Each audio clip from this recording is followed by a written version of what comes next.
Hello, my name is Drew Pearson. I'm a territory sales rep with Dow Seeds in southwestern Ontario. Today we are at Stratford Farm Equipment in Woodstock, Ontario to discuss some fall harvest tips.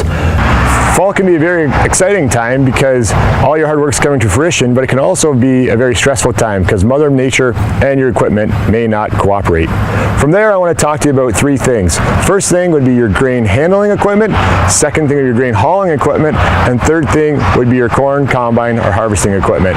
So first off, your grain handling equipment, what you want to do is think about anything that you're going to be moving parts. So think about belts, conveyors, augers. You want to check all those things. You also want to check your gearboxes. You want to check any of your motors and make sure they're all in working order.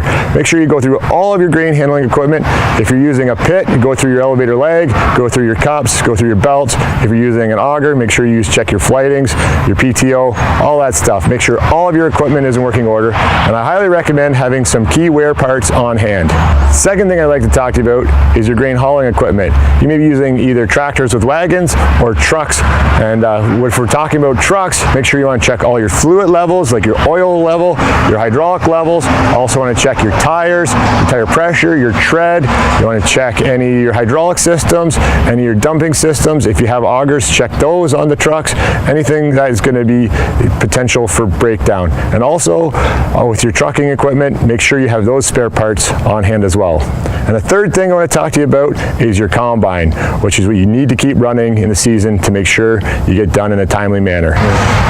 So when going over your combine, there's a few basic things you need to look at. One would be your tire pressure and your tire tread. A few other things would be your fluid levels, like your hydraulic fluid, your oil fluid levels, any fluid levels you have. Just make sure that they're within the range you need to be at. Other things you should look at in a little more detail would be things like your drive chain, which is right here. Make sure that it's nice and tight, that there's no slack on it. If there is, you want to decrease your linkages. You also want to check your sprockets, make sure that they're not wobbly, and also that the teeth on your sprockets aren't worn so there's no skips. From there, what I usually do is I go to my concaves, which are right in here. I want to make sure that they're the right concaves in there and at the right setting.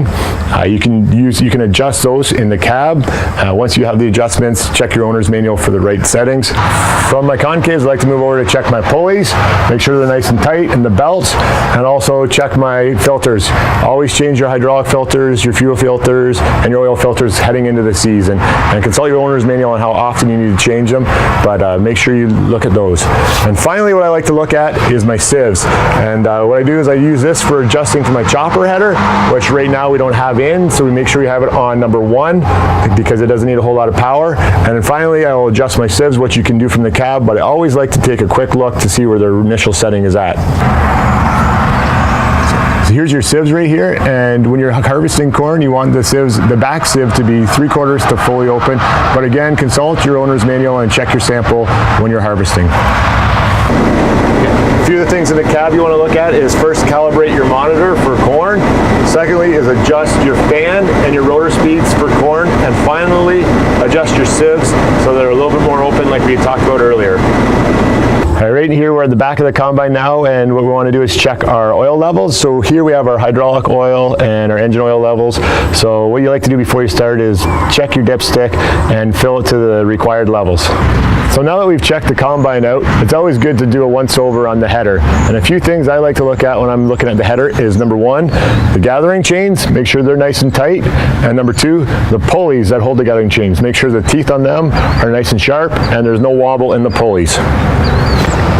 And in this case, we got a folding head, so we get opportunity to look at the chopping blades while the headers fold it. So I always like to go over them, make sure that they spin nice, that they're not out of balance, and that the blades are obviously sharp. I also like to look at the snap rollers, make sure that they're in working order, and also the gap in them is right, so it's pulling the corn down. If it's too wide, it will pull the corn down, and if it's too tight, then you'll just pinch the corn off. So make sure your spread is in the right desired spot.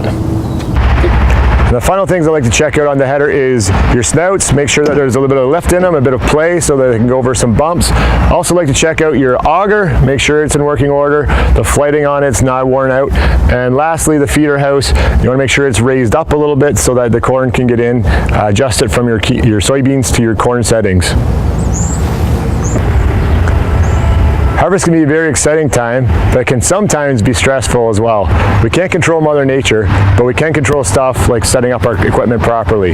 So hopefully you can follow these tips to minimize some of that stress. And if you have any questions, please contact your local Dow Seeds rep.